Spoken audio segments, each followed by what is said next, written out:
আসসালামু আলাইকুম রহমতুল্লাহ। সুপ্রিয় শিক্ষার্থী বন্ধুরা, আলফা ইডু পয়েন্ট চ্যানেলে তোমাদের স্বাগত জানাচ্ছি। কেমন আছো তোমরা? ভালো নিশ্চয়ই। আলহামদুলিল্লাহ, আমিও ভালো আছি। আজ আমি তোমাদের চতুর্থ শ্রেণীর গণিত বিষয় তোমাদের মূল বইয়ের 90 এবং 91 পৃষ্ঠার সমস্যাগুলো সমাধান করে দেখানোর চেষ্টা করব ইনশাআল্লাহ। এর পূর্বের ভিডিওতে আমি 89 পৃষ্ঠার নিয়ে আলোচনা করেছিলাম এবং এখানকার যে সমস্যাগুলো ছিল সেই সমস্যাগুলো সমাধান করে দেখিয়েছিলাম। আশা করি তোমরা সেই ভিডিওটি দেখেছো এবং বুঝতে পেরেছো।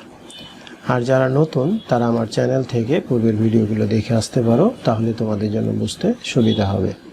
আর নিয়মিত ভিডিও পেতে আমার চ্যানেলটি সাবস্ক্রাইব করে বেল আইকনটি অন রাখতে পারো, তাহলে যখনই আমি নতুন কোনো ভিডিও আপলোড দিব তখন তুমি এর নোটিফিকেশন পেয়ে যাবে। আর যারা অলরেডি সাবস্ক্রাইব করেছো তাদেরকে অসংখ্য ধন্যবাদ। প্রিয় শিক্ষার্থী বন্ধুরা, আজকে আমরা 90 পৃষ্ঠা দেখব। তো 90 পৃষ্ঠায় এখানে দেখো লেখা আছে যে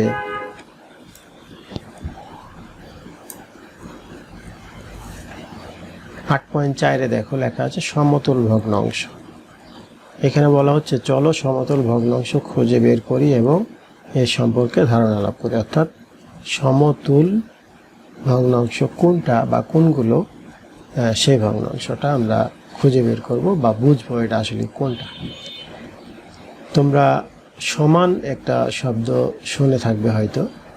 সমান থেকেই কিন্তু সমতুল, অর্থাৎ কোনো ভগ্নাংশকে গুণ বা ভাগ করলে সেই ভগ্নাংশের মানের কোনো পরিবর্তন হয় না। অর্থাৎ হর এবং লবকে একই সংখ্যা দিয়ে গুণ এবং ভাগ করলে মানের কোনো পরিবর্তন হয় না। সেই বিষয়টি আমরা এখন শিখব। তো পঞ্চম শ্রেণীতে গিয়ে তোমরা আরও বিস্তারিত শিখতে পারবে। এখন চতুর্থ শ্রেণীতে যেটুকু বলা হচ্ছে আমরা খেয়াল করি সবাই। এখানে বলা হচ্ছে রং করি এবং তুলনা করি। দেখো এখানে 2 ভাগের 1 ভাগ, এটাকে 2 ভাগ করা আছে।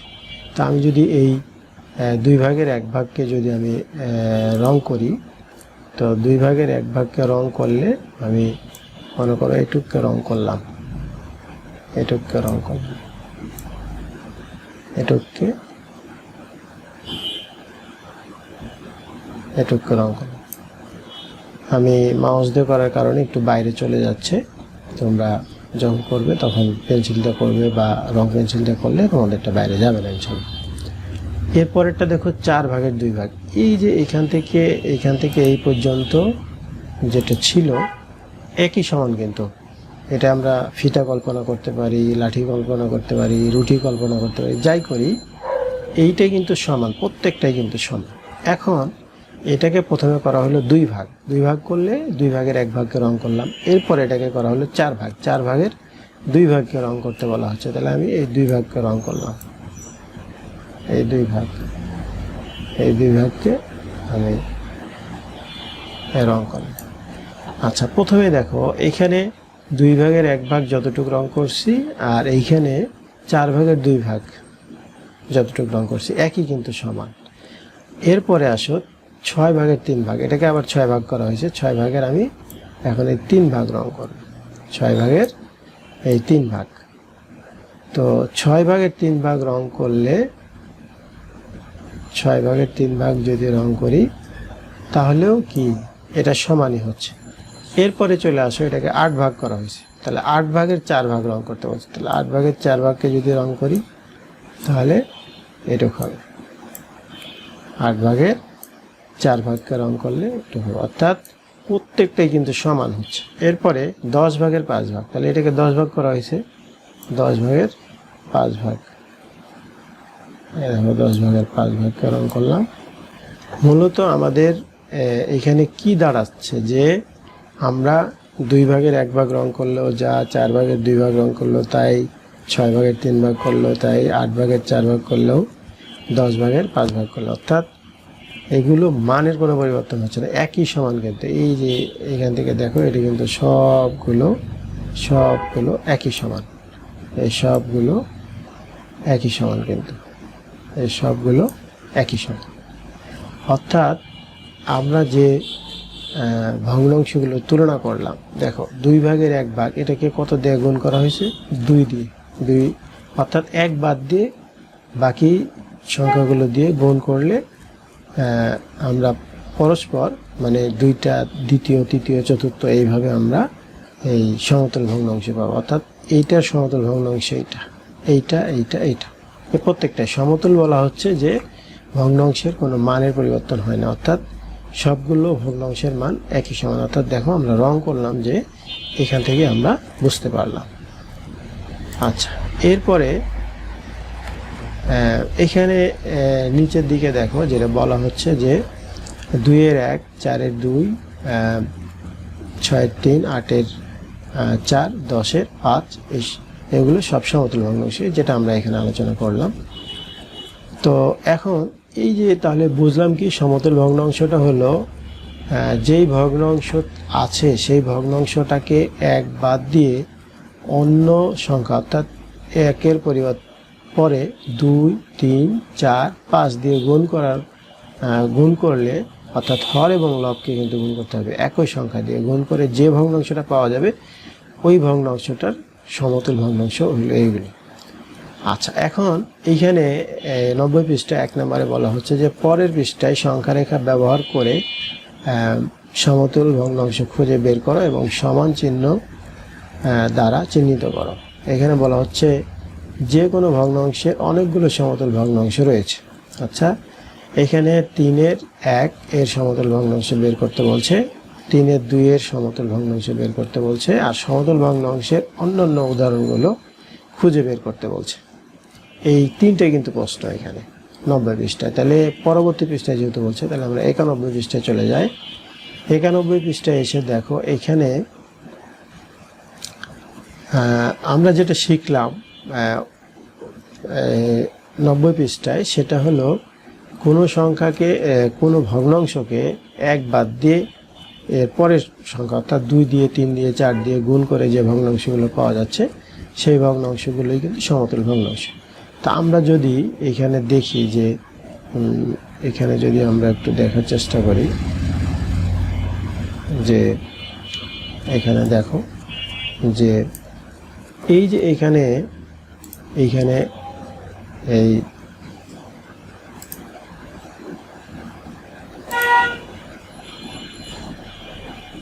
এখানে 2 ভাগের 1 ভাগ, এইটার সমতল ভগ্নাংশ কোনটা? এই যে এইটা দেখো 2 দিয়ে গুণ করা হয়েছে। আবার এটার সমতল এই 1-এর সমতল ভগ্নাংশ আবার এইটা, এইটা, আবার এইটা। আমরা যে আগের পৃষ্ঠায় যেটা আমরা বক্সগুলো রং করে দেখলাম সেটার ভগ্নাংশ এই 2 ভাগের 1 ভাগের সমতল ভগ্নাংশ এইটা।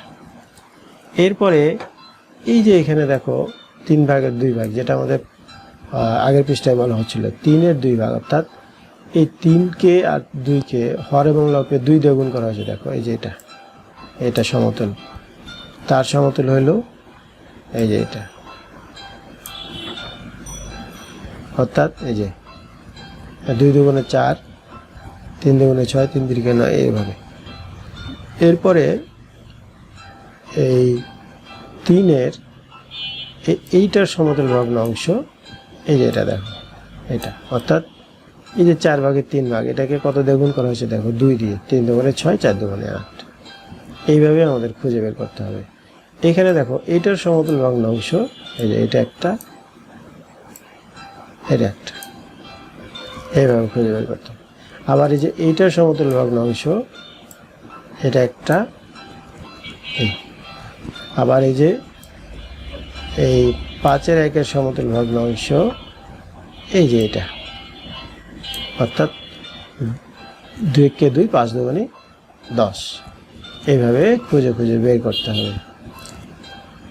মূল বিষয়টা যদি তোমরা জানো বা বুঝে নাও তাহলে সবগুলো ভগ্নাংশ তোমরা বের করতে হবে। যেমন এই যে এইটার সমতল ভগ্নাংশ হলো এই যে এইটা, যেমন 3 দুগুণে 6, 5 দুগুণে 10, এইটা।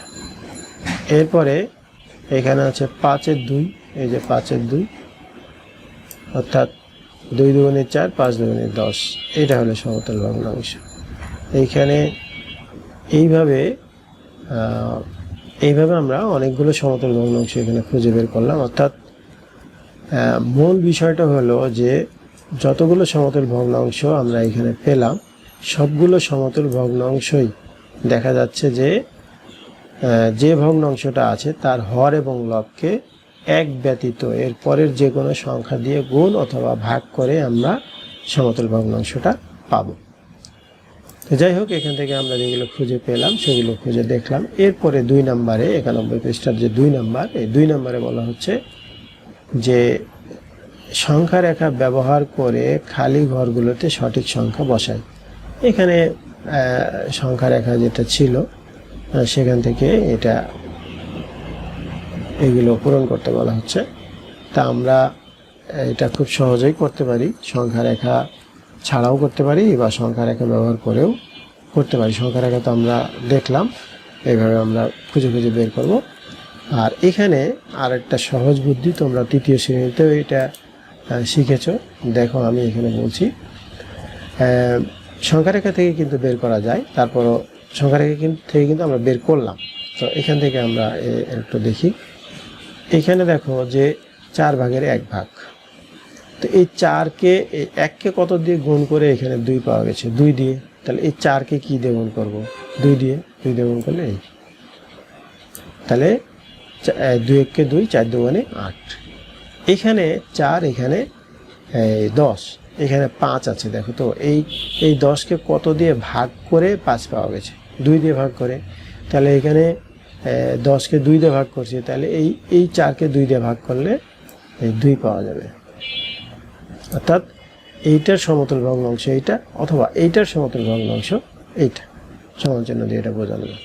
আবার এখানে দেখো 3, আর এখানে 9, এখানে 3। তাহলে 9কে কত দিয়ে ভাগ করে 3 হয়েছে? 3 দিয়ে। তাহলে আমি এই 6কে কত দিয়ে ভাগ করব?